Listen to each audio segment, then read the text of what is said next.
حي على الفلاح.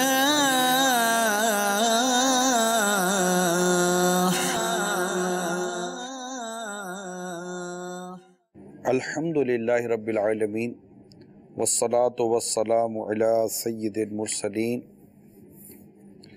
اما بعد فاعوذ باللہ من الشیطان الرجیم بسم اللہ الرحمن الرحیم الصلاة والسلام علیک یا رسول اللہ وعلی آلک واصحابک یا حبیب اللہ الصلاة والسلام علیک یا نبی اللہ وعلی آلک واصحابک یا نور اللہ۔ مدنی چینل کے ناظرین، سلسلہ آؤ بھلائی کی طرف لیے حاضر ہوں۔ اللہ تعالیٰ اس ماہ کی برکت نصیب فرمائے اور بس ہم بخش دیے جائیں، ہماری مغفرت ہو جائے، ہم جہنم کی آگ سے آزاد کر دیے جائیں۔ رسول اکرم نور مجسم صلی اللہ تعالیٰ علیہ وآلہ وسلم کا فرمان معظم ہے، جس نے مجھ پر 100 مرتبہ درود پاک پڑھا، اللہ تعالیٰ اس کی دونوں آنکھوں کے درمیان لکھ دیتا ہے کہ یہ نفاق اور جہنم کی آگ سے آزاد ہے، اور اس سے بروز قیامت شہداء کے ساتھ رکھے گا۔ صلو علی الحبیب صلی اللہ تعالی علی محمد۔ حضرت سیدنا انس رضی اللہ تعالی عنہ سے روایت ہے، نبی پاک صلی اللہ تعالی علیہ وآلہ وسلم نے صحابہ کرام علیہم الرضوان کو ایک دن روزہ رکھنے کا حکم دیا اور ارشاد فرمایا، جب تک میں اجازت نہ دوں تم میں سے کوئی بھی افطار نہ کرے۔ لوگوں نے روزہ رکھا، جب شام ہوئی تو تمام صحابہ کرام علیہم الرضوان ایک ایک کر کے حاضر خدمت ہوئے اور عرض کرتے رہے اپنے روزے کے حوالے سے کہ یا رسول اللہ صلی اللہ تعالیٰ علیہ وسلم، میں روزے سے رہا، آپ مجھے اجازت دیجئے تاکہ میں روزہ افطار کروں۔ پیارے آقا صلی اللہ تعالیٰ علیہ وسلم اسے اجازت مرحمت فرما دیتے، اجازت عطا فرما دیتے جو آ کر عرض کرتا۔ ایک صحابی نے حاضر ہو کر عرض کی کہ 2 عورتوں نے روزہ رکھا ہے اور وہ آپ کی بارگاہ میں آتے ہوئے وہ حیا کر رہی ہیں، تو انہیں اجازت دیجیے تاکہ وہ بھی روزہ کھول لیں۔ اللہ کے پیارے حبیب صلی اللہ تعالیٰ علیہ وآلہ وسلم نے ان سے رخ انور پھیر لیا۔ انہوں نے پھر عرض کی، آپ نے پھر اپنے چہرہ مبارک کو پھیر لیا، اس سے پھر وہی بات دہرائی۔ آپ صلی اللہ تعالیٰ علیہ وسلم نے پھر اپنا رخ انور پھیر لیا، وہ پھر وہی بات دہرانے لگے۔ غیب کی خبر دینے والے آقا صلی اللہ تعالیٰ علیہ وآلہ وسلم نے ارشاد فرمایا، ان دونوں نے روزہ نہیں رکھا، وہ کیسی روزہ دار ہیں کہ وہ تو سارا دن لوگوں کا گوشت کھاتی رہی۔ جاؤ ان دونوں کو حکم دو کہ وہ اگر روزہ دار ہیں تو قے کر دیں، یعنی الٹی وومیٹنگ۔ وہ صحابی ان کے پاس تشریف لے گئے اور انہیں فرمان مصطفیٰ صلی اللہ تعالی علیہ وسلم سنایا۔ ان دونوں نے قے کی، وومیٹنگ کی، الٹی کی۔ تو قے سے، الٹی سے جمع ہوا خون نکلا۔ ان صحابی نے آپ کی خدمت میں واپس آ کر صورتحال عرض کی تو پیارے آقا صلی اللہ تعالیٰ علیہ وسلم نے ارشاد فرمایا، اس ذات کی قسم جس کے قبضہ قدرت میں میری جان ہے، اگر یہ ان کے پیٹوں میں باقی رہتا تو ان دونوں کو آگ کھاتی، کیونکہ انہوں نے غیبت کی تھی۔ جی ہاں، ہمارا آج بھی جو موضوع ہے وہ غیبت سے ریلیٹڈ ہے۔ اگر تھوڑا ٹاپک جو ہے، مطلب اس کے سلسلے میں جو میں آپ تک جو مدنی پھول پہنچاؤں گا اس کو وہ تھوڑے مختلف ہیں، کیونکہ غیبت کے کئی پہلو میں آپ کے سامنے بیان کر چکا ہوں۔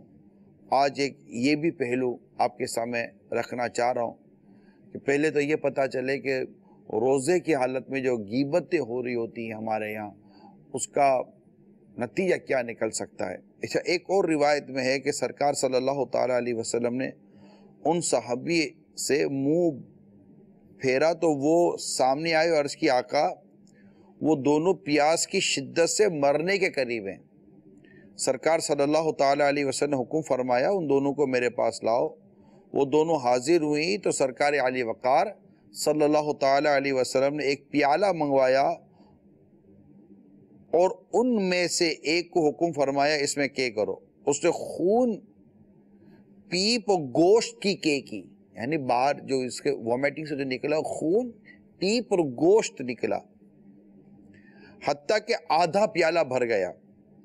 آپ نے دوسری کو حکم دیا کہ تم بھی اسی میں کے کرو، تو اس نے بھی اسی طرح کے کی، یہاں تک کہ پیالہ بھر گیا۔ اللہ کے پیارے حبیب صلی اللہ تعالیٰ علیہ وسلم نے ارشاد فرمایا، ان دونوں نے اللہ کی حلال کردہ چیزوں یعنی کھانے پینے وغیرہ سے تو روزہ رکھا، مگر جن چیزوں کو اللہ تعالیٰ نے علاوہ روزے کے بھی حرام رکھا ہے، ان حرام چیزوں سے روزہ افطار کر ڈالا۔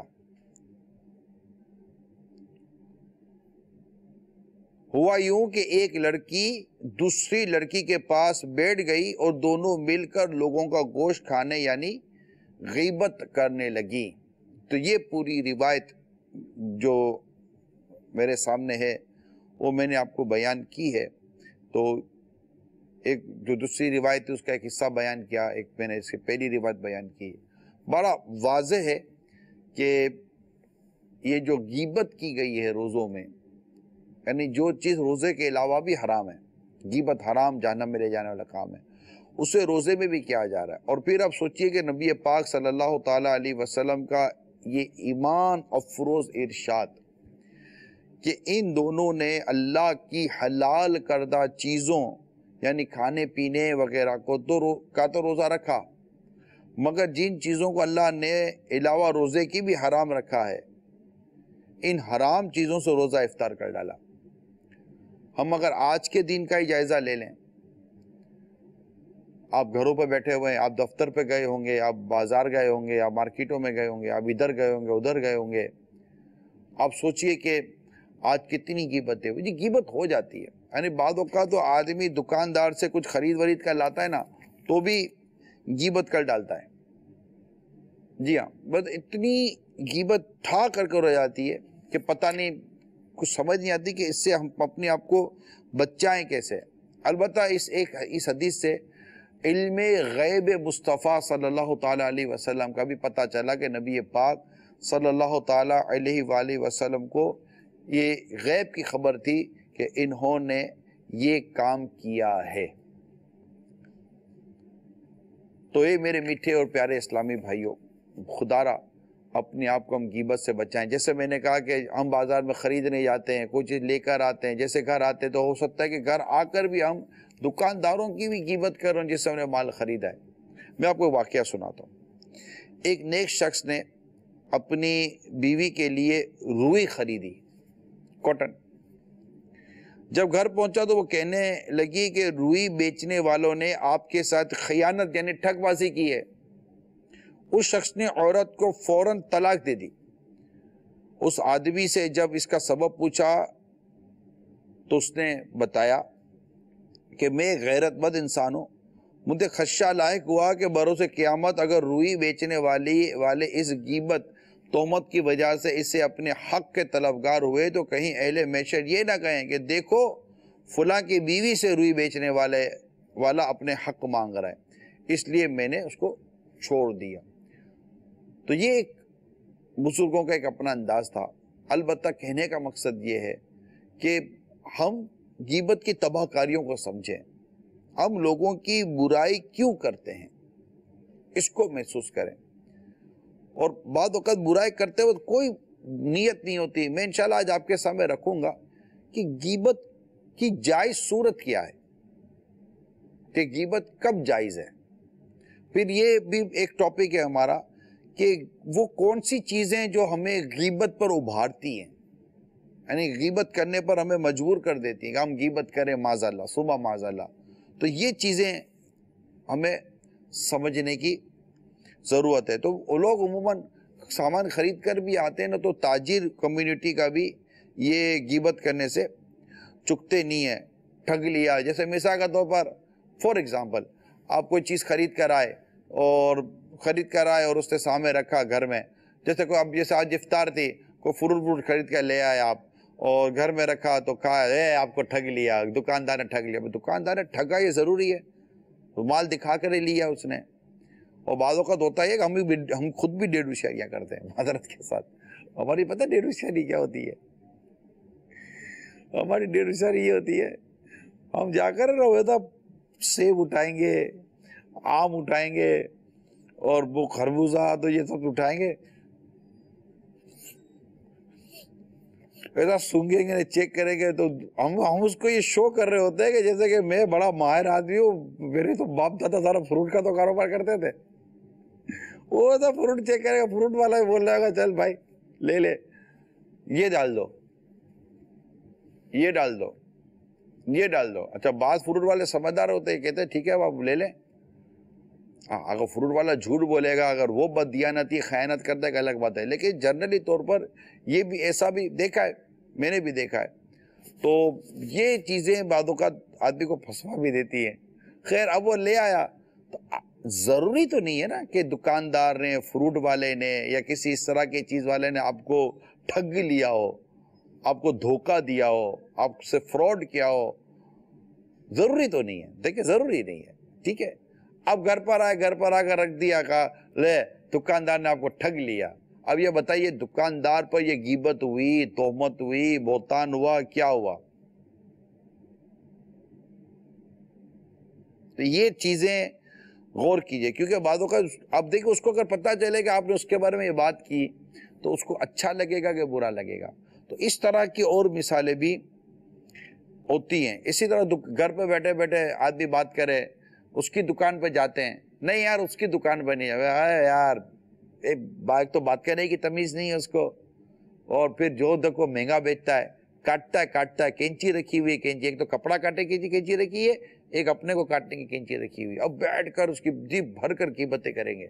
اچھا جب اس کی دکان میں جائیں گے نا, چلو طے ہوگا اس کی دکان میں جانا ہے, اور دکان سے بھائی جان کیسے ہیں, اچھے, ارے واہ ہم تو بس آ گئے, ہمیں آپ کی دکان کے علاوہ تو کوئی دکان سمجھ ہی نہیں پڑتی. ارے یار کچھ تو خدا سے ڈرو. ابھی گھر بیٹھ کر اس کی دکاندار کی ایسی منہ بھر کر, پیٹ بھر کر آپ نے اس کی غیبتیں کی, اس کی برائی بیان کی. اب جب کوئی اور چارہ ہی نہیں ہے, تھک کر اس کی دکان میں گئے, بھائی جان کیسے ہیں, ٹھیک ہے, ہاں بس آپ کی دکان کا بورڈ دیکھا, انہوں نے کہا دکان میں تو انہی کی جانا ہے, بڑے اچھے اور نیک لوگ ہیں, ساری نیکی شرافت. آپ کیسے لوگ ہیں یہ تو سمجھ میں آ گیا. آپ بتائیے یہ کون سا طریقہ ہے ہمارا؟ اس طرح مطلب کیا, جس کی سمجھ میں آئے گی غیبتیں کرتے رہیں گے, اللہ کی پناہ. تو اس طرح کی دکانداروں کے بارے میں ہو جاتی, چکنی چپڑی باتیں کرے گا, جو ہم کو بٹھائے گا, بوتل لانا, ایسے بوتلیں منگائے گا. نہیں آپ کے لیے تو بس بوتل آپ کے لیے آگے ٹھا کر کے کھول کے دے گا, پہلے ہم کو بوتل میں اتارے گا, پھر ہم کو کاٹے گا اور دے دے گا. یہ ساری باتیں دکانداروں کے لیے کی جاتی ہیں. کیا اس کی شریعت اجازت دے گی بلا اجازت شرعی؟ یا کبھی بولیں گے وہ بہت ملاوٹ کرتا ہے, کبھی بولیں گے یوں کرتا ہے, وہ یوں کرتا ہے. کیا ضرورت ہے گھر میں بیٹھ کر یا دفتروں میں بیٹھ کر کسی کی غیبتیں کرنے کی؟ کوئی مطلب کہ شرعی اجازت بھی تو ہونا. اسی طرح آفیسز کے اندر بیٹھیں گے, سیٹ آپس میں کوئی بات کر رہے ہوں گے, تو اگر واقعی کوئی ایسی بات ہے جو کرنی جائز ہے وہ کی جائے, ورنہ نہ کی جائے. ٹھیک ہے, صلو علی الحبیب صلی اللہ تعالی علی محمد توبوا الی اللہ استغفر اللہ صلو علی الحبیب صلی اللہ تعالی علی محمد۔ اب میں آپ کے سامنے غیبت کی جائز صورتیں کچھ بیان کرنے کے لیے جا رہا ہوں کہ غیبت کب کی جا سکتی ہے۔ اب تک میں غیبت کی ناجائز صورتیں، حرام صورتیں میں نے آپ کے ساتھ بیان کی، تو یہ ہمیں علم ہونا چاہیے غیبت کی جائز صورتوں کا بھی۔ یہ ضروری نہیں ہے کہ میں آج اپنے اس بیان کو مکمل کر پاؤں، لیکن حتی الامکان کوشش کروں گا کہ آپ کی معلومات میں اضافہ ہو جائے تاکہ ہم غیبت سے بچ سکیں، کیونکہ غیبت کو ابھارنے والا ٹاپک الگ ہے اور غیبت کی جائز صورتوں والا ٹاپک یہ الگ ہے۔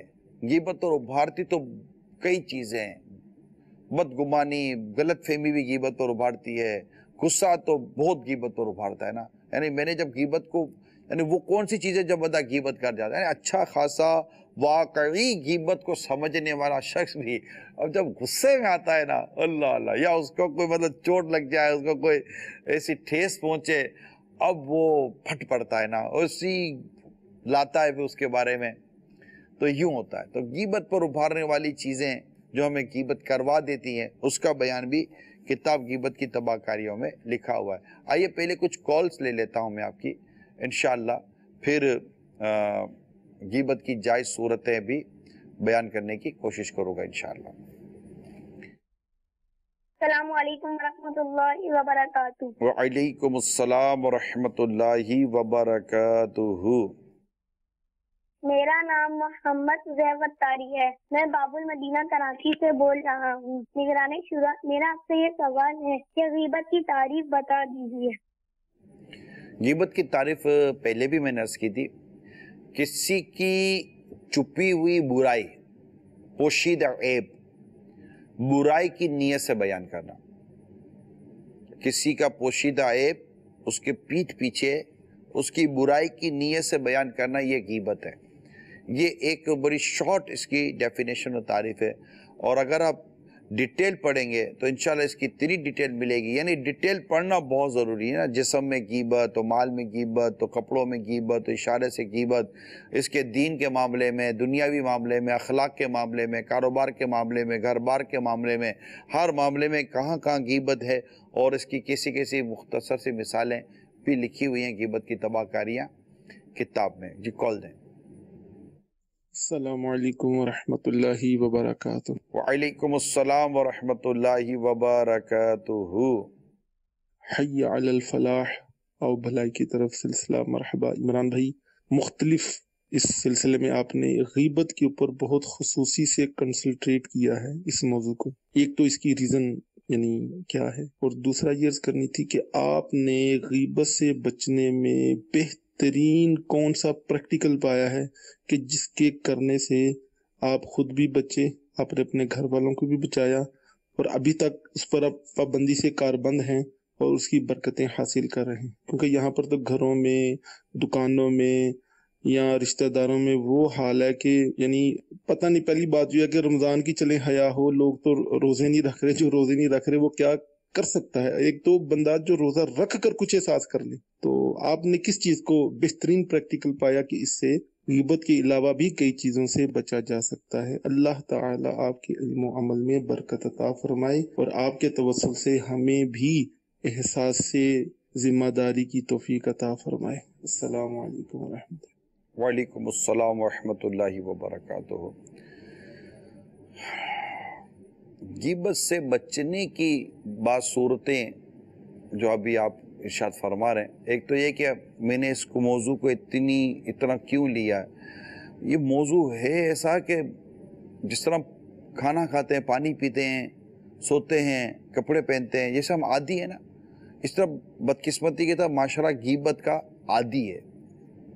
جو بچے ہوئے ہیں، جن کو اللہ نے بچایا ہے، ان کا میں نہیں کہتا، غیبت بہت عام ہے۔ پھر حرام اور انتہائی گندا گناہ، اس غیبت کی وجہ سے لڑائی ہو رہی ہے، جھگڑے ہو رہے ہیں، اور بہت ساری خرابیاں پیدا ہو رہی ہیں۔ غیبت سے بچنے کے حوالے سے میں آپ کو چند چیزیں عرض کروں کہ سب سے بعض چیزیں بہت امپورٹنٹ ہوتی ہیں غیبت سے بچنے کے لیے۔ اب آپ نے مجھ سے سوال کر لیا، مجھے یہ غور کرنا ہے کہ میں پہلے کس چیز کا ذکر کروں. اپنی ملاقات، اپنا اٹھنا بیٹھنا، اپنی صحبت نیک لوگوں میں رکھیں جو واقعی غیبت کو سمجھتے ہیں. کیونکہ بسا اوقات یہ ہوتا ہے کہ بندہ اکیلا تو غیبت کی تباہ کاریاں سمجھ رہا ہوتا ہے، لیکن جہاں بیٹھا ہوتا ہے نا تو وہ مطلب نہیں. ابھی پچھلے دنوں کی بات ہے، ایک ایسا واقعہ ہوا کہ کسی نے کسی کی غیبت کر دی. تو ایک نے کہا یار اب غیبت تو نہیں کرو، واقعی میرے سامنے کی بات ہے، غیبت تو نہیں کرو. ایسا ہی ہے، میں تو بول رہا ہوں نا. جیسے وہ ایسا منہ پھٹتا ہوا آدمی، یعنی مجھے عجیب سا لگا اس کی بات کو، برا لگا. برا ان معنوں کا لگا کہ یار یہ تو ایکسیپٹ ہی نہیں کر رہا کہ ہاں غیبت ہو گئی. ایک اس کو ایک عزت دار آدمی کہہ رہا ہے اب غیبت کر رہے ہیں، تو کیا چاہیے تو فوراً سوری معذرت، غیبت توبہ کرتا ہوں میں، استغفر اللہ. نیک لوگ ہیں نا، نیک لوگوں کا، تقوی والے پرہیزگار لوگوں کا علم ہوتا ہے کہ جب یہ کہیں بیٹھتے ہیں نا تو بیٹھتے ہیں، تو جب یہ اٹھتے ہیں نا تو اٹھتے تو یہ ان کا ایک انداز ہوتا ہے کہ اگر کوئی ہماری غیبت ہو گئی، ہم نے بات میں کوئی کسی کی وہ کر رہی ہو، آپ کی کوئی دل آزاری ہو گئی ہو تو اللہ ہمیں معاف فرمائے، آپ بھی مجھے معاف فرمائے. یعنی وہ مجلس ہی بڑے مطلب کہ توبہ اور استغفار اور نیکی کے کام پر ختم ہوتی ہے. یہ میں جانتا ہوں یہ چیزیں. تو اپنی جو صحبت ہے نا میرے میٹھے پیارے اسلام بھائیو، وہ نیک لوگوں، اور یہ اتنا مشکل ہو گیا آج، اتنا مشکل ہو گیا. یعنی ایسے لوگ جو واقعی غیبت کا احساس ہو اور غیبت کا ڈر اور غیبت کا خوف بھی ہو، ان لوگوں میں بیٹھے نا تو وہ ڈرتے رہیں گے. کبھی ہم بولیں گے تو بولیں گے یار ایک غیبت نہ ہو جائے، غیبت نہ. اچھا اب کوئی بولے غیبت نہ ہو جائے تو اب وہ دوسرے لوگ بھی ایسے ہوں کہ وہ بھی احتیاط کر جائے نا کہ ہاں یار غیبت نہ ہو جائے. ورنہ کیا ہوتا ہے، کوئی سے ایک آدھ ہوگا نا غیبت نہ ہو جائے، ارے یار تیرے کو تو خالی غیبت نظر آتی ہے، جب دیکھو غیبت. بات بھی نہ کرے، کوئی بات بھی نہ کرے، گونگے ہو کر بیٹھے رہے. ہاں بھائی اگر غیبت کرنی ہے نا تو گونگے ہو کر بیٹھے رہو. یہ اتنی سی زبان ہے کیا یہ جہنم میں لے کے جائے گی؟ استغفر اللہ. آپ سوچے تو صحیح. تو ایک تو یہ ہے کہ آدمی کی جو صحبت ہو نا یہ ہو متقی، نیک، پرہیزگار، علماء، خائفین، خوف خدا والے. ورنہ آپ کو مذہبی نظر آنے والے لوگ بھی باپ رے باپ جو غیبتوں کے انبار کھڑے کرتے ہیں نا، اللہ کی پناہ. اللہ اب ان میں کوئی ایسا ہو جو اس نے غیبت کو پڑھا ہو، غیبت کو سمجھا ہو، اس کی تباہ کاریوں کو جانتا پہچانتا ہو، تو چلو اس کو بولے کہ بھائی یہ وہاں سے چلا جائے گا یا ان کو سمجھائے گا. وہ بس چل ہی رہی ہوتی ہے، اس کی لگائی بجھائی چل ہی رہی ہوتی ہے. اور بڑا مطلب کہ وہ اس کو اچھا وہ بڑے نیکی و پرہیزگاری والے انداز میں کر رہے ہوتے ہیں کہ جناب ہم تو یوں کر رہے ہیں، ایسے عجیب و غریب نیت ہے. حالانکہ غیبت کی جائز صورتیں موجود ہیں جو میرے پاس ہیں، میں آپ کو بیان کروں گا. لیکن وہ جو بلا وجہ ایک مجلس کے اندر بس اس کی برائیاں بیان ہو رہی ہوتی ہیں، انہیں غور کرنا چاہیے. ایک تو یہ برداشت نہیں ہے. ہم سے کسی نے زیادتی کی، ہم فوراً کسی ایسے کو بیان کریں گے کہ جسے صرف ہمدردی لینی ہے. یعنی ہم صرف ہمدردی لینے کے لیے غیبتیں کر جاتے ہیں. ہاں اگر کوئی حل ہے کہ میں جس سے بات کر رہا ہوں اگر اس سے حل نکلتا ہے تو ایک الگ بات ہے کہ ایک فتنہ ہے، فساد ہے، یا مجھے کوئی ایسی پریشانی ہے اور میں اس سے بات کر رہا ہوں کہ جس سے میں یہ حل نکلے گا. حل نہیں نکالنا. حل نکالنے کے اچھا میں بات کروں، نہیں یار بات نہ کرے، بس اب دل دکھ رہا تھا تو میں نے کہہ دیا. آپ کا دل دکھ رہا تھا، آپ نے پوری غیبت کر دی. برداشت پیدا کریں. ہوتا ہے باتوں کا، نہیں آپ یہی کہیں گے کہ بھائی نہیں صبر ہوتا، لیکن صبر تو کرنا ہے نا. صبر کا اجر بھی دے. ان اللہ مع الصابرین، بے شک اللہ صبر کرنے والوں کے ساتھ ہے. اور صبر کی بڑی نیکیاں ہیں. دین صبر ہی صبر ہے. آتی انسان پر مصیبتیں، پریشانیاں، ایسے حالات اس کی زندگی میں، اس کے اطراف میں پیدا ہو جاتے ہیں، گھر میں پیدا ہو جاتے ہیں. صبر کرے، نہیں بولے. انشاءاللہ اس کے اندر صبر کرنے کی طاقت پیدا ہوتی رہے گی. یعنی آج اگر آپ کو 25-30% صدمہ آتا ہے تو آپ پھٹ پڑتے ہو، لیکن آپ 25-30% صدمے پر صبر کرنے کی عادت پیدا کریں تو اس کے بعد 25-30% سے آپ کو فرق نہیں پڑے گا. تو یہ آہستہ آہستہ صبر کا جو لیول ہے نا یہ بڑھتا رہتا ہے، برداشت کا لیول بڑھتا رہتا ہے. بعض لوگوں کو دیکھا ہے کہ چھوٹی چھوٹی باتوں پر وہ بلاسٹ ہو جاتے ہیں. بعض لوگ ہوتے ہیں بڑے بڑے واقعات ہو جاتے ہیں لیکن ان کی ہمت و صبر جمی رہتی ہے, پھر بھی مسکراتے ہیں. تو ان کا جو ایک مطلب کہ جو ٹالرنٹ جو برداشت کا جو ان کا جو ایک مادہ ہوتا ہے, برداشت کی جو قوت ہے, اس میں گریجولی اضافہ ہوتا ہے. تو یہ ایک قوت برداشت بھی پیدا ہو اور کم لوگوں سے ملے, بلا وجہ نہ ملے. تو یہ چند چیزیں جو ذہن میں تھی وہ میں نے آپ کے سامنے رکھی ہیں. دعا کریں اللہ تعالیٰ مجھے بھی اس آفت سے محفوظ فرمائے, میرے گھر بار کو بھی اللہ کریم آپ کے گھر بار کو بھی اس آفت سے محفوظ فرمائے. پھر دوسرا یہ کہ آپ کے مزاج کو اتنا لوگ پہچان چکے ہوں کہ یار یہ اس کو غیبت پسند نہیں ہے. یہ بھی ایک وجہ ہوتی ہے کہ لوگ آ کر تھوڑا جھجکتے ہیں. اب جیسے والد صاحب کو پتا ہو کہ مطلب کہ بچوں سب کو پتا ہو گھر میں کہ والد صاحب غیبت پسند نہیں کرتے, تو وہ فوراً تھوڑی دیر کے لیے اس کو بریک لگے گا. بیوی کو پتا ہو کہ شوہر غیبت پسند نہیں کرتا تو اس کو بریک لگے گا. تو بعضوں کا سمجھاؤ تو برا بھی لگے گا کہ کیا بات, ایک دو دفعہ شاید ہو سکتا ہے کہ کیونکہ وہ علم کی کمی ہے کہ اب تو وہ کہے کہ ہو سکتا ہے کہ آپ سنتے ہی نہیں ہیں. تو بھائی نہیں سنتے, بھائی غیبت کیسے سنیں ہم؟ آپ کو نہیں پتا غیبت کیا ہے لیکن مجھے تو پتا ہے غیبت کیا ہے, اس کو تو پتا ہے غیبت کیا ہے, اس کو تو پتا ہے غیبت کیا ہے. تو یہ ہوتا ہے.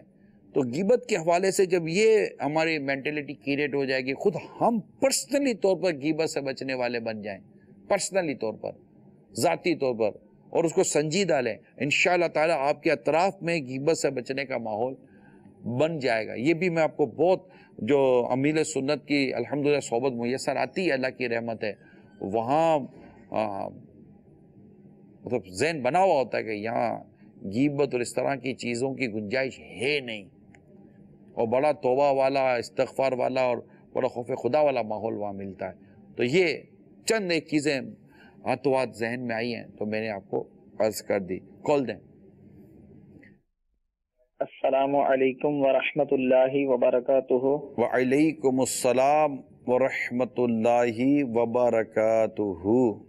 میرا نام حافظ محمد فتح اللہ قادری اتاری ہے, میں اکاڑا سے بات کر رہا ہوں.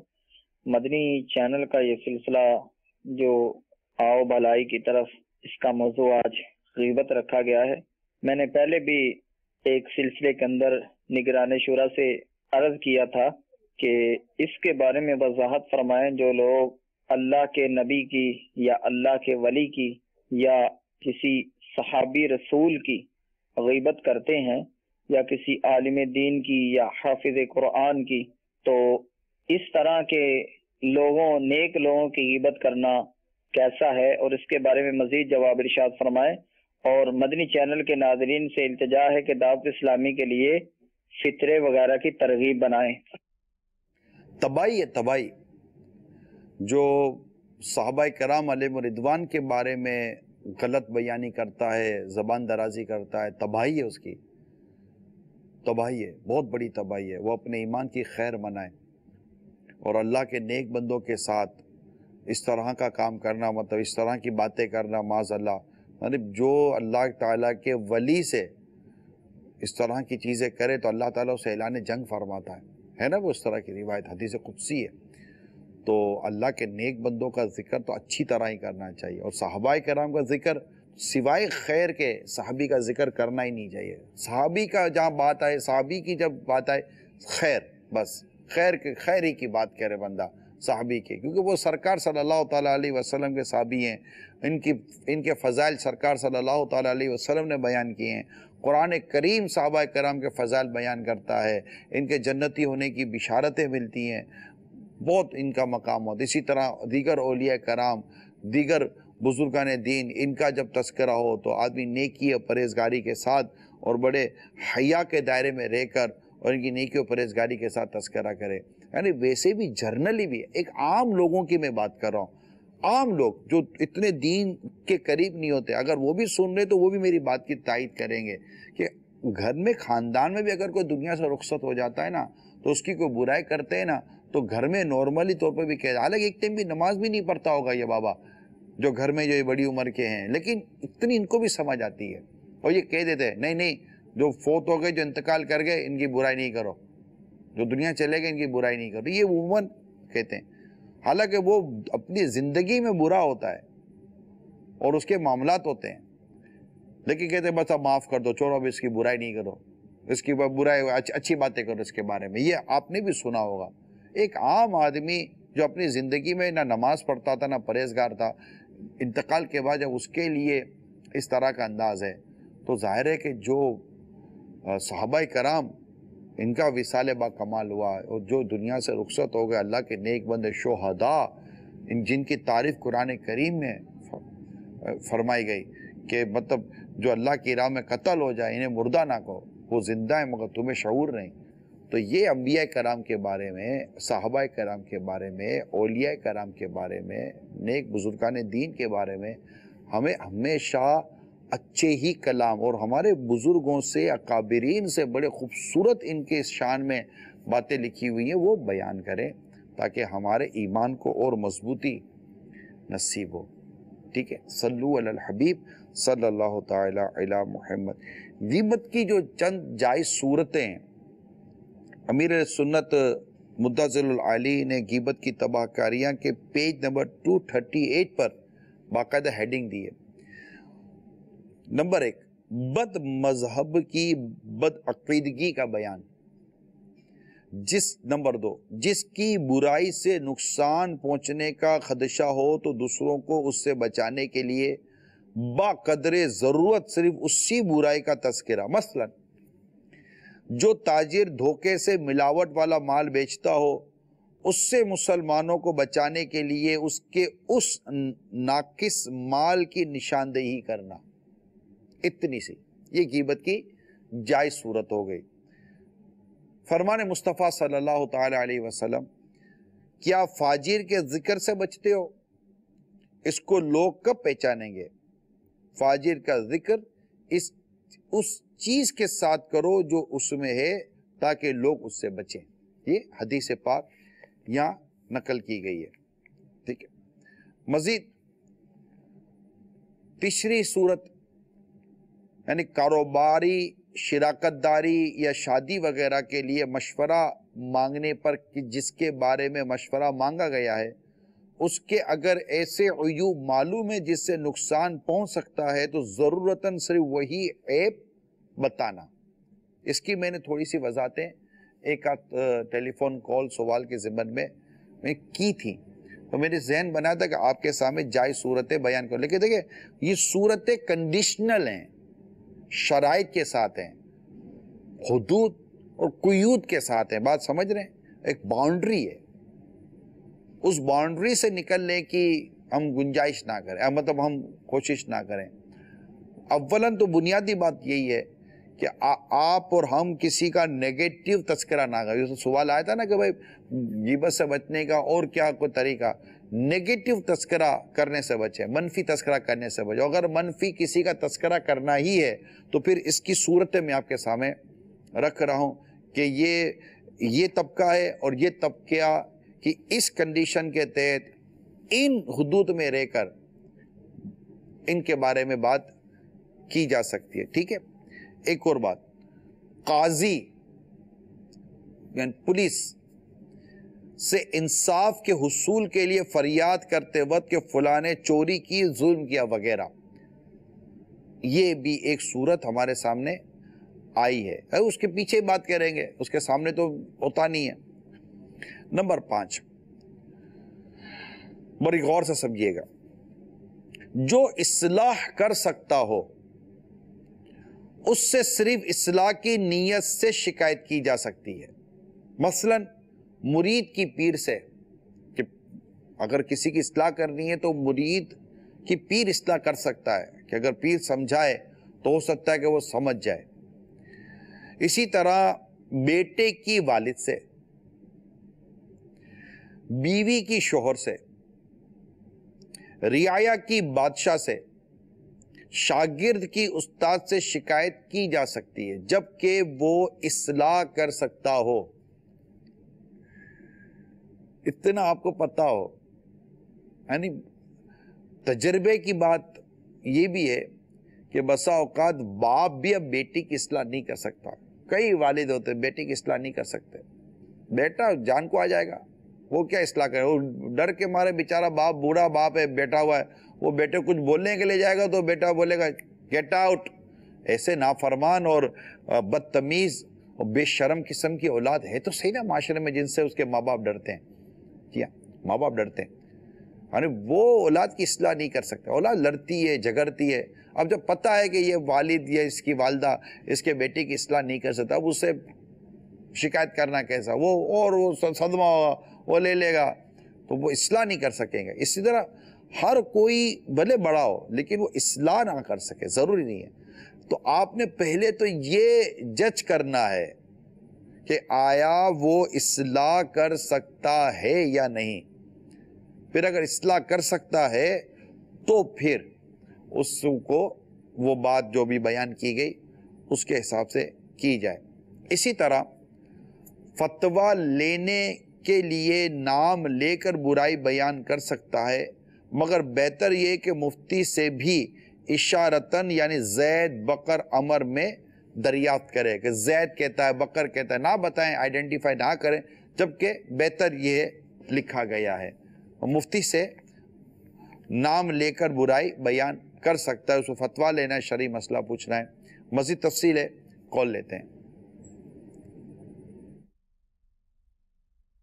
السلام علیکم ورحمۃ اللہ وبرکاتہ. وعلیکم السلام ورحمۃ اللہ وبرکاتہ.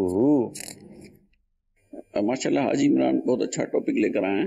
اس میں جیسے دکانداری غیبت کے حوالے سے تو اس میں مزید بھی کچھ پہلو ہیں. جیسے کہ ایک پہلو یہ ہے کہ جیسے شوہر اگر کوئی چیز خرید کے لاتا ہے تو عموماً اگر فروٹ لے کر آتا ہے تو کسی ایک ٹھیلے والے سے تو عموماً نہیں لیتا، مختلف جگہوں سے لیتا ہے. تو اصل مقصد جس سے لیا ہوتا ہے اس کو ٹارگٹ بنانا نہیں ہوتا. بیوی کی نظروں میں شوہر شاید بعض اوقات بیوقوف ہوتا ہے اور وہ جو ہے وہ سیدھا سادہ ہوتا ہے، اور جو ہے وہ ایسا اس کے ذہن میں شاید تاثر ہوتا ہے کہ جو کوئی ریٹ مانگتا ہے وہ دے کر یہ لے آتا ہے اور زیادہ یعنی کہ پرکھتا بھی نہیں ہے چیز کو. تو اصل ٹارگٹ یہ ہوتا ہے کہ وہ شوہر تھوڑا بیوقوف ہے تو اس کو ٹارگٹ کرنا مقصد ہوتا ہے کہ ٹھگا کے آ گئے یا جو بھی یعنی کہ مہنگا لے کر آ گئے. تو اصل ٹارگٹ وہ ہوتا ہے، اس کی دل آزاری ہو رہی ہوتی ہے. اور دوسرا اس میں یعنی کہ اس کا الٹ بھی معاملہ ہے کہ عورت لے کے آتی ہے تو شوہر اس کو تنقید کا نشانہ بناتا ہے کہ آپ مہنگا لے کر آ گئی ہو، اور جو ہے نا وہ یہ تو اتنے کا نہیں اور اتنے کا ہونا چاہیے، اور کبھی کوئی اتنا مہنگا فروٹ ہوتا ہے کیا. تو دونوں پہلو ہے. پھر باپ بیٹے کے بھی معاملات ہوتے کہ بیٹا کوئی چیز لے کر آتا ہے تو باپ عموماً جو ہے وہ مطمئن نہیں ہوتا اور وہ اس کو یہی تنقید کر رہا ہوتا ہے کہ بھئی یہ کس طرح یعنی کہ اتنا مہنگا لے کر آ گئے. دونوں صورتیں ہیں. اگر اس کو ڈس اپوائنٹ بھی کر رہا ہے یا اس کی دل آزاری بھی کر رہا ہے تب بھی کسی کی برائی کر کے بھی تو یہ تو دونوں طرف سے خرابی ہو رہی ہے نا، کہ اس کی برائی بھی کر رہا ہے، اس کی دل آزاری بھی کر رہا ہے، اس کی غیبت بھی کر رہا ہے. تو یہ بھی تو ہے. ہو سکتا ہے نا اس سے ٹھگا ہو، نہ وہ ایسے ہی مطلب اس نے بھی اپنی پوری صلاحیت قابلیت استعمال کی ہو، اس نے بھی اپنی پوری اس نے بھی اپنی ایمانداری سے کام کیا ہو اور چیز ایسی آ گئی ہو. تو ویسے وہی نا، پہلے تولو بعد میں بولو. بولنے سے پہلے تولنا چاہیے کہ آپ کا قول کسی کی دل آزاری کر رہا ہے، کسی کی حق تلفی کر رہا ہے، کسی کی غیبت کر رہا ہے. سب سینس اس کام میں کام نہیں کر رہا. بولنا ہے. پرابلم یہ ہے بولنا ہے، بات کرنی ہے. بس دل میں آیا بول دیا، دل میں آیا بول دیا، بات کرنی ہے. جب بات ہی کرنی ہے تو پھر یہی حال ہوتا ہے ہم لوگوں کا کہ پھر منہ سے نکل رہا ہوتا ہے، ہم نہیں دیکھ رہے ہوتے کہ کیا ہے. یعنی یوں سمجھو کہ ایک ایسا عام سا آدمی ہے جس کی گن کے اندر گولیاں بھری ہوئی ہیں. یہ اس کا کام ہی یہ فائر کرتا ہے، ٹر چلاتا ہے. اس کو یہ نہیں پتا کہ میری گولی کس کو لگ رہی ہے، کسی کے ہاتھ پر، کسی کے پاؤں پر، کسی کو قتل کر رہی ہے نہیں ہے. ایسے آدمی کے بارے میں آپ کیا کہیں گے؟ تو زبان سے بھی تو بول نکل رہا ہے نا، اور وہ کسی نہ کسی کو تکلیف یا نقصان دے رہا ہے کہ نہیں دے رہا. غور تو کرنا پڑے گا، باپ کو بھی غور کرنا پڑے گا بیٹے سے بات کرتے ہوئے.